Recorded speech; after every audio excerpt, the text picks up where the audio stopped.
Yeah. All right. So, guys, just kind of expanding on what we were just talking about. So, remember, our bodies, whether we want it to be or not, whether we like it or not, whether we're aware of it or not, and we want to become aware of it, constant change to adapt to the environment, right?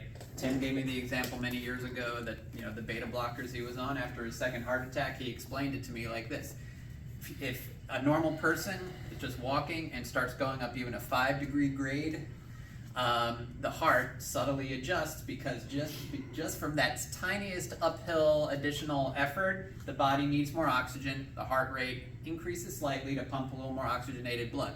And Tim explained, like, with the way his system worked, like his medicine wouldn't allow that, and that's why he would start feeling exhausted after like only a few steps up that grade. Similarly, as Yoel is just standing here nice and relaxed, if I start touching him very subtly and just gradually increasing, try to feel like even before his body is aware of this, like feel what's going on inside. Like John talked about being able to like feel heart rates and internal processes. I can't consciously feel that yet, but who knows. But as I just increase a little, now I feel his body constantly adjusting, right? We're a hell of a lot of weight distributed over a skeleton, balancing on relatively small, narrow points, right? Especially if you're on one leg, you can feel your body's constantly adjusting, right? Anyone who can like stand totally still on one leg, they're not doing it, right? There's a lot of internal adjustments constantly going on. Same if you're on two legs, it's just more subtle, right? So as I start feeling that, anything that changes the overall equation, your body cannot help but adjust slightly to deal with it, right? And as I get more sensitive, I can start feeling, those adjustments and taking advantage of it.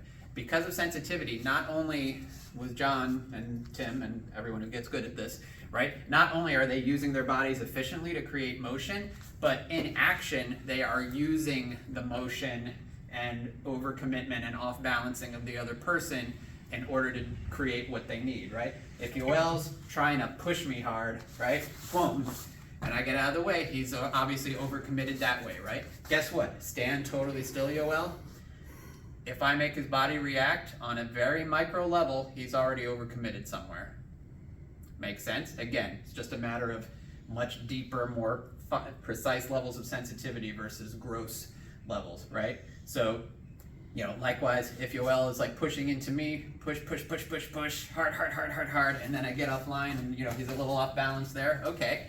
Now how about, right, he's pushing and I just make a slight adjustment here, right? If he keeps pushing, you feel where this is going, right? I make another slight adjustment, right? It becomes that internal chess game. By the same token, if he's just standing, anything I do to affect his body or his psyche is creating change. And if I can just like feel and follow and go with that change, I can start disrupting things, right? Likewise for here, even if I just do something weird, right? Here, just stand still. It's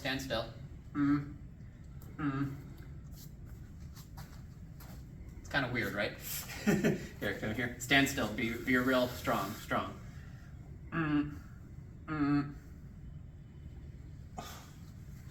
It changes things, right?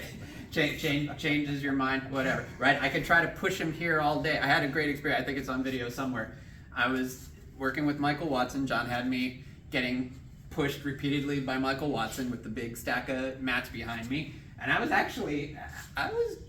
doing better than I expected, as in I wasn't getting slammed every split second, right? I was like, really like letting things go, and Michael was like, good, bump, boom, right? That's all it took. A little poke to the side of the neck, and all of a sudden everything was fucked up, right? So similarly, on a more subtle level, okay?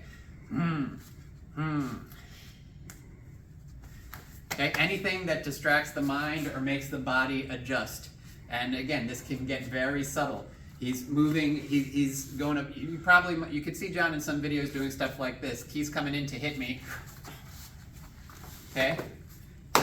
These little distractions, right, or little motions in front of the face, just catching a guy's attention. Again, John was very clear. You cannot necessarily depend on this because a lot of guys who are trying to kill you are not going to be distracted by that because they're not really paying attention anyway, right? But just in terms of exploring sensitivity and how, bodies move and are affected, there's a big difference between, he's coming, and am I just doing something that he can't really see or notice versus if as he starts moving, he can see or notice something, his body reacts totally differently. I need to use my sensitivity to adapt to that, right? And then if Yoel's doing something, whoa, you all right? Yeah. Oh, what happened? I hit something, man. Oh, sorry. Right, so if Yoel's doing something, right, and anything I do changes his body, right? This changes where his body's going. He tries to react to that. That changes where his body's going. He tries to react to that. That changes it. And I just keep following the change, okay? That's your sensitivity. And the more you can train yourself to just have totally impartial sensitivity to other people and to yourself. If he's pushing into me, right? And I can just change my body just enough, right? Because if I start overreacting, it becomes easy for him to follow, right? If I just do enough, he can push there all day. Now, if he changes it because he feels that's not going to go, and I just keep changing, right? Sometimes John would feel like a brick wall, right? And you just couldn't move him. That wasn't because he was staying in the same place. It's that he's feeling how everything's changing, and he's able to, yeah, keep trying, right? And now I use my body and I can take advantage of the fact that I can feel now what you're trying to do, right? So if you're doing that, easy. If you were just standing there and I were to reach out and do this, can't do that. But by virtue of the fact that you're trying to do something somewhere else, change it, right? So this is kind of what you want to keep in mind when you're doing contact flow or any other exercise with a partner. How deep are you going on this sensitivity, and realize that there's always stuff for you to feel. It's not a matter of, okay, is he going to punch me there? Yeah, he is. So, no, it's not at that level. It's at the level of, okay, through this, I feel what his entire body's doing, and any change that he makes in his body and any change that I make in my body affects what's going on, and you always want to be feeling how you can take advantage of that on a very deep level. Make sense?